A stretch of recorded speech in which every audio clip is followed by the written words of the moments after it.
এটা হচ্ছে গ্রামের সহজ সরল মানুষের হাতের ছোঁয়া ভালোবাসা। আসসালামু আলাইকুম, যে যেখানে আছেন আশা করি সকলেই ভালো আছেন। তো আমার বাসায় মেহমান আসছে, এটা হচ্ছে আমার ভাবি। গ্রামের সহজ সরল মানুষের হাসিতেই বোঝা যায় ওনার মনে কত সরলতা। আমার জন্য পিঠা নিয়ে আসছে, শীতের পিঠা খেজুরের রস দিয়ে। তো পিঠাটা দেখতে মনে হচ্ছে যে চিনি দিয়ে তৈরি, আসলে কিন্তু এটা চিনি দিয়ে না, খেজুরের রস দিয়ে তৈরি পিঠা।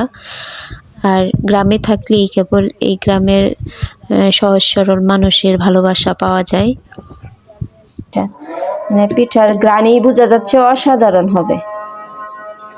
পিঠা বানিয়ে খাই, কিন্তু এইটার স্বাদ হচ্ছে অন্যরকম। একেবারে খেজুরের রস, কাঁচা রসের যেই গন্ধটা, মানে একটু জাল করলে ওই গন্ধটা। ভাবিকে ধন্যবাদ অসংখ্য।